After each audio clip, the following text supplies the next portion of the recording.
తెలుగు రాష్ట్రాల్లో నేడు ఎమ్మెల్సీ ఎన్నికలకు పోలింగ్ జరగనుంది. దీనికోసం అన్ని ఏర్పాట్లు పూర్తి చేశారు అధికారులు. తెలంగాణలో 3 ఎమ్మెల్సీ స్థానాలకు పోలింగ్ జరగనుంది. ఉమ్మడి కరీంనగర్, మెదక్, ఆదిలాబాద్, నిజామాబాద్ ఉపాధ్యాయ, గ్రాడ్యుయేట్ 2 ఎమ్మెల్సీ స్థానాలు, నల్గొండ, వరంగల్, ఖమ్మం ఉపాధ్యాయ ఎమ్మెల్సీ స్థానాల కోసం పోలింగ్ జరగనుంది. ఉదయం 8 గంటల నుంచి సాయంత్రం 4 గంటల వరకు పోలింగ్ కొనసాగనుంది. ఓటర్లు తమ ఓటును గుర్తింపు కార్డులను తీసుకుని వచ్చి ఓటు హక్కు వినియోగించుకోవాలని అంటున్నారు. ఇక ఈ క్రమంలో రాష్ట్ర ఎన్నికల సంఘం ఇప్పటికే అన్ని పోలింగ్ కేంద్రాలను పరిశీలించి అవసరమైన సౌకర్యాలను ఏర్పాటు చేసింది. పోలింగ్ కేంద్రాల్లో సెక్యూరిటీ బృందాలు, ఎన్నికల అధికారులు, వాలంటీర్లను నియమించింది. ఓటర్లు సురక్షితంగా ఓటు వేయడానికి అన్ని రకాల చర్యలు తీసుకుంది.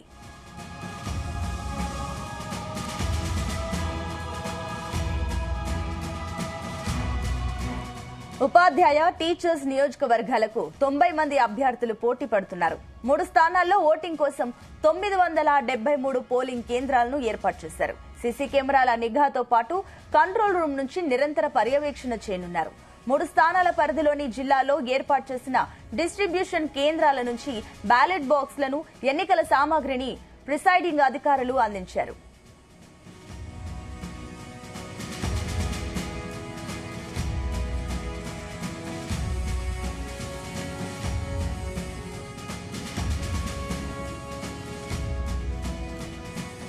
ఓటర్ గుర్తింపు కార్డు సహా కేంద్ర ఎన్నికల సంఘం అనుమతించిన 12 రకాల గుర్తింపు కార్డుల్లో ఏదో ఒకటి చూపించి ఓటు వేయొచ్చని రిటర్నింగ్ అధికారులు సూచించారు.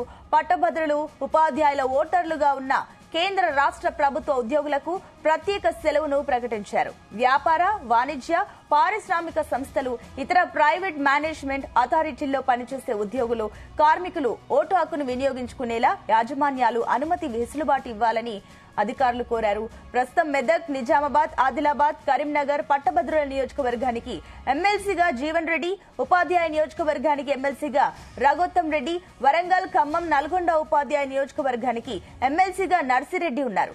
వీరి పదవీ కాలం మార్చి 29న ముగియనుంది. ప్రస్తుత ఎన్నికల ఓట్ల లెక్కింపును మార్చి 3న చేపడతారు. దీనికి సంబంధించి మరిన్ని డీటెయిల్స్ మా కరెస్పాండెంట్ గోపీకృష్ణ అందిస్తారు. గోపీకృష్ణ, తెలుగు రాష్ట్రాల్లో నేడు అయితే ఎమ్మెల్సీ ఎన్నికలకు పోలింగ్ అనేది ప్రస్తుతం అయితే ప్రారంభమైంది. ఇప్పుడు ఉదయం 8 గంటలకైతే పోలింగ్ అయితే ప్రారంభమైంది. ఇటు 7:30 గంటల ప్రాంతంలో మాత్రం మాస్ పోలింగ్ చేపట్టిన అధికారులు పూర్తి స్థాయిలో మాస్ పోలింగ్ విజయవంతం కావడంతో ఇటు ప్రస్తుతం అయితే పోలింగ్ అయితే అనుమతిస్తున్నారు. ప్రస్తుతం అయితే పోలింగ్ అయితే అన్ని చోట్ల కూడా ప్రారంభమైనట్లు కూడా మనకైతే తెలుస్తుంది. దీనికి కూడా పూర్తి స్థాయిలో అధికారులు అయితే ఏర్పాట్లు చేశారు. ఇటు ఉమ్మడి కరీంనగర్, మెదక్, ఆదిలాబాద్, నిజామాబాద్ ఉపాధ్యాయ, గ్రాడ్యుయేట్ 2 ఎమ్మెల్సీ స్థానాలతో పాటు ఇటు నల్గొండ, వరంగల్, ఖమ్మం ఉపాధ్యాయ ఎమ్మెల్సీ స్థానాల కోసం మాత్రం ఈ రోజు సాయంత్రం 4 గంటల వరకు కూడా పోలింగ్ అయితే జరగనుంది. ఇప్పుడు ఉదయం 8 గంటలకు ప్రారంభమైన పోలింగ్ సాయంత్రం 4 గంటల వరకు అయితే కొనసాగుతున్నట్టు కూడా తెలుస్తుంది. అయితే ఓటర్లు మాత్రం 12 రకాలుగా అయితే ఏదైతే గుర్తింపు కార్డులు ఉన్నాయో అవి తీసుకువచ్చి మాత్రం ఓటు అయితే వేయవచ్చని కూడా అధికారులు అయితే సూచించారు. దీనికి సంబంధించి కూడా పోలీసు భారీ బందోబస్తు కూడా ఏర్పాటు చేశారు. పోలింగ్ కేంద్రాల వద్ద కూడా సెక్యూరిటీ బృందాలతో పాటు ఎన్నికల అధికారులను, వాలంటీర్లు అయితే నిర్మించారు. ఎలాంటి అవకతవకలకు పాల్పడకుండా కట్టుదిట్టమైన భద్రత ఏర్పాటు కూడా చేసినట్టు అధికారులు అయితే తెలిపారు. ఇటు ఆ సీసీ కెమెరా వాళ్ళు ప్రతి సెంటర్ వద్ద కూడా ఏర్పాటు చేసి దాన్ని పర్యవేక్షిస్తున్నట్టు కూడా అధికారులు అయితే పేర్కొన్నారు. ఇటు ఉమ్మడి కరీంనగర్ మెదక్, నిజామాబాద్, ఆదిలాబాద్ కు సంబంధించితో పాటు ఉమ్మడి వరంగల్, ఖమ్మం, నల్గొండ జిల్లాల ఉపాధ్యాయ, టీచర్స్ నియోజకవర్గాలు కలిపి మొత్తం 90 మంది అభ్యర్థులు అయితే ప్రస్తుతం అయితే పోటీలో ఉన్నారు. 3 స్థానాల్లో కౌంటింగ్ కోసం మాత్రం 973 పోలింగ్ కేంద్రాలు అయితే ఏర్పాటు చేశారు. నిఘా వ్యవస్థ, కంట్రోల్ రూమ్ నుంచి కూడా నిరంతర పర్యవేక్షించేది కూడా సంబంధిత ప్రత్యేకమైన అధికారులు అయితే నియమించారు. అయితే డిస్ట్రిబ్యూషన్ కేంద్రాలది ఇటు బ్యాలెట్ బాక్సులతో ఎలాంటి ప్రాబ్లం కాకుండా ఇటు ఓటర్లకు ఎలాంటి ఇబ్బందులు కలగకుండా కూడా ఇటు వైద్య సహాయం అందించేందుకు కూడా ఏర్పాటు చేస్తూ ఇటు దాదాపు ఎండ కూడా కొడుతున్న నేపథ్యంలో మాత్రం ఆ సంబంధిత సెంటర్ల వద్ద కూడా టెంటులతో పాటు ఇటు వాటర్ ఫెసిలిటీ కూడా ఏర్పాటు చేసినట్టు కూడా అయితే ఇప్పటికే అధికారులు అయితే సూచించారు. ప్రత్యేకంగా ఓటర్ల కోసం మాత్రం ప్రత్యేకమైన సెలవు కూడా అధికారులు అయితే ఇవ్వాలని కూడా సూచన ఇటు ప్రైవేట్ ఇచ్చారు. ఇటు ప్రైవేట్ సంస్థలకు కూడా సూచనలు అయితే ఇచ్చారు. ఇటు టీచర్స్ సంబంధించిన కావచ్చు, ఇటు విద్యా సంస్థలు కావచ్చు, ఇటు గ్రాడ్యుయేట్ సంబంధించి ప్రైవేట్ సెక్టర్ సంబంధించి కూడా పూర్తి స్థాయిలో సెలవు ఇవ్వాలని కూడా అధికారులు అయితే సూచించిన పరిస్థితి ఉంది. ప్రస్తుతం అయితే ఇటు ఉమ్మడి మెదక్, నిజామాబాద్, ఆదిలాబాద్, కరీంనగర్, పట్టభద్రుల నియోజకవర్గానికి ఎమ్మెల్సీగా జీవన్ రెడ్డితో పాటు ఉపాధ్యాయ నియోజకవర్గానికి ఎమ్మెల్సీగా రఘోత్తర్ రెడ్డి అయితే కొనసాగుతున్నారు. ఇటు వరంగల్, ఖమ్మం, నల్గొండ ఉపాధ్యాయ నియోజకవర్గానికి మాత్రం ఎమ్మెల్సీ నర్సిరెడ్డి ఉన్నారు. అయితే వీరి పదవి కాలం మాత్రం మార్చి 29 వరకు కూడా కొనసాగుతుంది. అయితే ఈ రోజు జరిగిన ఎన్నికలు సాయంత్రం వరకు 4 గంటల వరకు ముగిసిన అనంతరం మాత్రం పూర్తి స్థాయిలో సంబంధిత బ్యాలెట్ బాక్స్ కూడా ఆ ఉమ్మడి కరీంనగర్ జిల్లా కేంద్రంలోని డాక్టర్ బిఆర్ అంబేద్కర్ స్టేడియం వద్దకైతే అధికారులు తీసుకొచ్చేందుకు కూడా ఏర్పాటు చేశారు. మార్చి 3న కూడా ఎన్నికల్లో ఫలితాలు అయితే విడుదల చేసేందుకు కూడా అధికారులు అయితే సన్నాహం చేశారు. ఇటు ప్రస్తుతం అయితే ఇటు పోలింగ్ కేంద్రాల వద్ద కూడా భారీ బందోబస్తు ఏర్పాటు చేసి 144 సెక్షన్ అయితే ఏర్పాటు చేశారు. ఇటు కరీంనగర్, మెదక్, ఇటు నిజామాబాద్ సంబంధించిన పట్టభద్రుల ఎమ్మెల్యే స్థానానికి 56 మందితో పాటు ఉపాధ్యాయ స్థానానికి కూడా 15 మంది అభ్యర్థులు అయితే పోటీలో ఉన్నట్టు కూడా మనకు తెలుస్తుంది. ఇటు మిగతా ఉమ్మడి వరంగల్, నల్గొండ సంబంధించి 19 మంది అభ్యర్థులు అయితే పోటీలు ఉన్నారు. వీరి భౌతికం దాదాపు సాయంత్రం వరకు పోలింగ్ శాతం పెంచే దిశగానే అధికారులు అయితే కృషి చేస్తున్నట్టు కూడా మనకు తెలుస్తుంది. Right Gopikrishna, thank you. మరోవైపు ఏపీలో గుంటూరు, కృష్ణా, ఉభయ గోదావరి పట్టభద్రుల ఎమ్మెల్సీ స్థానాలకు, విశాఖ, విజయనగరం, శ్రీకాకుళం ఉపాధ్యాయ ఎమ్మెల్సీ స్థానాలకు పోలింగ్ జరగనుంది. ఈ 2 పట్టభద్రుల నియోజకవర్గాలలో 60 మంది అభ్యర్థులు పోటీ చేస్తున్నారు. 939 పోలింగ్ కేంద్రాల్లో ఈ ఎన్నికలు జరగనున్నాయి. పట్టభద్రుల ఎమ్మెల్సీ ఎన్నికల్లో మొత్తం 6,62,000 మంది ఓటర్లు తమ ఓటు హక్కును వినియోగించుకోనున్నారు. ఈ నేపథ్యంలో ప్రతి పోలింగ్ స్టేషన్ లో వెబ్ కాస్టింగ్ అమలు చేస్తున్నామని ఎన్నికల ప్రధాన అధికారి తెలిపారు. ఇదే అంశానికి సంబంధించి మరిన్ని డీటెయిల్స్ మా కరెస్పాండెంట్ ప్రసాద్ అందిస్తారు. ప్రసాద్. Good morning Sunitha. ఏదైతే ఈ కొద్దిసేపటి క్రితమే అంటే అనుకున్న సమయంలో ఈ పోలింగ్ అయితే ప్రారంభమైంది. సార్వత్రిక ఎన్నికల తర్వాత ఏపీలో జరుగుతున్న ఎన్నికలుగా, ఇది ప్రధాన ఎన్నికలుగా కూడా మనం చెప్పుకోవచ్చు. ఎందుకంటే ఓటర్ల తీర్పు దాదాపు 6 లక్షల మందికి పైగా పట్టభద్ర ఓటర్లు, అదేవిధంగా టీచర్ ఎమ్మెల్సీలు కూడా తీర్పు ఇవ్వబోతున్నారు. ఈ ప్రస్తుతం చూస్తే కనుక ఇటు కృష్ణా, గుంటూరు, అదేవిధంగా తూర్పు, పశ్చిమ గోదావరి, ఉత్తరాంధ్ర టీచర్స్, ఈ 3 ఎమ్మెల్సీ స్థానాలకు సంబంధించిన పోలింగ్ ప్రారంభమైంది.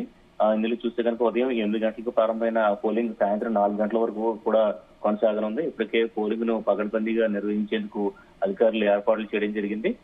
బ్యాలెట్ పద్ధతిలో జరుగుతున్న పోలింగ్ కావడంతో ఇటు పట్టభద్రుల్లో కూడా కొంత కన్ఫ్యూజన్ ఉంటుంది. దాన్ని నివారించేందుకు ఇప్పటికే ఎన్నికల సంఘం అధికారులు కావచ్చు, లేదంటే ఇటు యంత్రాంగం కావచ్చు, అవగాహన కార్యక్రమాలు అయితే చేపట్టడం జరిగింది. ఎందుకంటే ఇది ఓటింగ్ అనేది ఏదైతే పెన్ తో మార్క్ చేయవలసి ఉంటుంది కాబట్టి అక్కడ చెల్లని ఓట్లు ఎక్కువగా రాకుండా జాగ్రత్తలు వహించాలని చెప్పి కూడా సూచిస్తున్నారు. గత 2019లో జరిగిన పట్టభద్ర ఎమ్మెల్సీ ఎన్నికలకు సంబంధించి చూస్తే కనుక అప్పట్లో దాదాపు 12,000 వరకు కూడా ఇన్వాలిడ్ ఓట్లు రావడం జరిగింది. దీంతో అంటే ఒక అభ్యర్థి ఎక్కువ మంది ఓటో నెంబర్ ప్రాధాన్యత అనేది ఎక్కువ మంది అభ్యర్థులకు ఇవ్వడం, అదేవిధంగా కొంతమంది రోమన్ అంకెలు వేయటం, కొంతమంది సంతకాలు చేయడం, ఇలా అవగాహన లేకుండా కొంతమంది పట్టభద్రులు అయినప్పటికీ కూడా ఇన్వాలిడ్ ఓట్లు రావడం అనేది దాన్ని నివారించేందుకు కూడా అధికారులు కూడా చర్యలు తీసుకున్నారు. ఉదయం 8 గంటలకు ప్రారంభమైన పోలింగ్ సాయంత్రం 4 గంటల వరకు కూడా నిరాటకంగా కొనసాగనుంది. తర్వాత ఈ బ్యాలెట్ బాక్సులన్నీ కూడా స్ట్రాంగ్ రూమ్ తరలించబోతున్నారు. ఇక్కడ ప్రధానంగా చూసే కనుక పట్టభద్రుల నాడి ఎలా ఉన్నదనేది కూడా ఒక ఆసక్తికరంగా మారింది. దాదాపు కూటమి ప్రభుత్వం ఏర్పడిన 8వ నెల ఈ పట్టభద్రులందరూ కూడా ఏ రకంగా ఆలోచించి ఓటు వేస్తారు, ముఖ్యంగా ఏదైతే ఏపీలో ఇప్పటికే చూసే కనుక ప్రభుత్వ హామీలు, ఎన్నికల హామీలను అమలు చేయట్లేదు ప్రభుత్వం అని చెప్పి కూడా విమర్శలు వస్తున్న నేపథ్యంలో పట్టభద్రులు ఆ కోణంలో ఆలోచిస్తారా, లేదంటే ఇటు భవిష్యత్తును ఆలోచించి చేస్తారని చూడాల్సిందే. ముందు ఇందులో చూస్తే కనుక పీడీఎఫ్ అటు కృష్ణా, గుంటూరు, అదేవిధంగా తూర్పు, పశ్చిమ గోదావరి జిల్లాకు సంబంధించిన పీడీఎఫ్ అభ్యర్థులు అయితే సిట్టింగ్ స్థానాలుగా ఉన్నాయి. కాబట్టి వీటిని నిలబెట్టుకునేందుకు కూడా వామపక్ష ఉపాధ్యాయ ఉద్యోగ సంఘాలందరూ కూడా పట్టుదలతో ఉన్న పరిస్థితి అయితే ఉంది. ఇక్కడ ప్రధానంగా చూస్తే కనుక ఇతర ప్రాంతాల్లో ఉన్న ఓటర్లు, ముఖ్యంగా ఇక్కడ సంబంధించిన డిగ్రీ హోల్డర్స్ కావచ్చు, లేదంటే ఇంజనీరింగ్ గ్రాడ్యుయేట్స్, వీరందరూ కూడా ఇప్పటికే హైదరాబాద్, బెంగళూరు, చెన్నై ఇతర ప్రాంతాల్లో కూడా ఉద్యోగ అవకాశాల కోసం వెళ్లిపోవడం జరిగింది. ఒక తూర్పు పశ్చిమ గోదావరి జిల్లా వరకు చూస్తే కనుక దాదాపు 25,000 మంది వరకు కూడా ఓటర్లు బయట ప్రాంతాల్లో ఉన్నట్టుగా తెలిసింది. దాదాపు 3,15,000 మంది ఓటర్లు. వీరందరూ కూడా ఎంతవరకు వీరిలో ఎంతమంది ఇక్కడ ఓటు వేసేందుకు వస్తారో చూడాల్సి ఉంది. అదేవిధంగా ప్రభుత్వ ఉద్యోగులు కావచ్చు, సీనియర్ సిటిజన్స్, డిగ్రీ హోల్డర్స్ అయినా వీరందరూ కూడా ఎంతవరకు ఆసక్తికరంగా ఈ ఓటు వేస్తారో చూడాల్సి ఉంది. దాదాపు 60% వరకు కూడా పోలింగ్ నమోదయ్యే అవకాశం ఉందని కూడా చెప్తున్నారు. అయితే ప్రస్తుతం పోటీ కూడా హోరాహోరీగా ఉంది. ఇక్కడ ఉభయ గోదావరి జిల్లాల వరకు చూస్తే కనుక ఇటు కూటమి అభ్యర్థి పేరాబత్తుల రాజశేఖర్, అదేవిధంగా పీడీఎఫ్ అభ్యర్థి దిడ్ల వీరరాఘవులకు మధ్యన హోరాహోరీగా ఉంది. ఇతర అభ్యర్థులు కూడా మాజీ ఎంపీ హర్ష్ కుమార్ తనేడు సుందర్ వీరందరూ కూడా గట్టి పోటీ ఇస్తున్న పరిస్థితి అయితే కనిపిస్తుంది. అయితే సాధారణ ఎన్నికలతో పోల్చుకుంటే ఎక్కడ కూడా ఏదైతే జాతీయ కొంత హడావుడి లేకుండానే ప్రచారం జరిగిందని చెప్పొచ్చు. అయితే ప్రస్తుతం ఈ కూటమికి సంబంధించిన పార్టీలు 3 పార్టీలు కూడా తమ బూత్ ఏజెంట్లు, అదేవిధంగా కార్యకర్తల ద్వారా ఇప్పటికీ ఓట్లు వేయించేందుకు కూడా సన్నాహాలు చేసుకున్న పరిస్థితి ఉంది. అయితే పట్టభద్రులు ఎలా ఓటు వేస్తారు, ఏ అంశాన్ని పరిధిలో తీసుకుని ఓటు వేస్తారని చూడాల్సి ఉంది. ఇది చూస్తే కనుక భద్రతా పరంగా కూడా పటిష్టమైన ఏర్పాట్లు చేయడం జరిగింది. ఏదైతే సార్వత్రిక ఎన్నికల తరహాలోనే ప్రతి పోలింగ్ కేంద్రం వద్ద పటిష్టమైన భద్రతా ఏర్పాట్లు, అదేవిధంగా వెబ్ కాస్టింగ్ ఇవన్నీ కూడా చేస్తున్నారు. ఉభయ గోదావరి జిల్లాలకు సంబంధించిన ఈ పోలింగ్ మొత్తాన్ని కూడా రిటర్నింగ్ అధికారిగా ఉన్న ఏలూరు జిల్లా కలెక్టర్ సెల్వి కూడా ఎప్పటికప్పుడు పర్యవేక్షిస్తున్న పరిస్థితి అయితే ఉంది. ప్రస్తుతానికైతే ఈ ఓటింగ్ శాతం ఎంతవరకు కూడా నమోదవుతుంది, అదేవిధంగా ఇన్వాలిడ్ ఓట్స్ ఏదైతే ఎంతవరకు వస్తాయనేది చూడాల్సింది. వాటిని తగ్గించేందుకు ఎక్కడికక్కడ అవగాహన కార్యక్రమాలు కూడా చేపట్టిన నేపథ్యంలో ఆ దిశగా ఓటు వేయాలని కూడా సరైన రీతిలో ఓటు వేయాలని చెప్పి కూడా అధికారులు సూచిస్తున్నారు. ఇది ప్రత్యేక కంట్రోల్ రూమ్లు కూడా ఏర్పాటు చేసి ఈ పోలింగ్ మొత్తాన్ని కూడా పర్యవేక్షిస్తున్న పరిస్థితి అయితే ఉంది. ప్రస్తుతం ఎండల తీవ్రత కూడా పెరుగుతున్న నేపథ్యంలో ఉదయం సమయంలోనే ఈ పోలింగ్ కి ఎక్కువ మంది వచ్చే అవకాశం అయితే ఉంది. సాయంత్రం 4 గంటల వరకు కూడా సమయం ఉన్న నేపథ్యంలో 4 గంటల లోపు పోలింగ్ కేంద్రంలో చేరుకున్న వారందరికీ కూడా ఖచ్చితంగా ఓటు హక్కు కల్పిస్తామని కూడా అధికారులు చెప్తున్నారు. ఇప్పటికే ఈ సిబ్బంది అంతా కూడా పోలింగ్ కేంద్రాలకు అధికారులు నిర్దేశించిన ప్రకారం పోలింగ్ కేంద్రాలకు చేరుకున్న పరిస్థితిలో ఇక ప్రస్తుతం పోలింగ్ ప్రారంభమైన నేపథ్యంలో పోలింగ్ సరళి ఎలా ఉండబోతుంది, అదేవిధంగా ఎవరికి గెలుపు అవకాశాలు ఉన్నదని కూడా ఇప్పటికే అంచనాలు అయితే ప్రారంభమైన పరిస్థితి ఉంది. Right Prasad, thank you.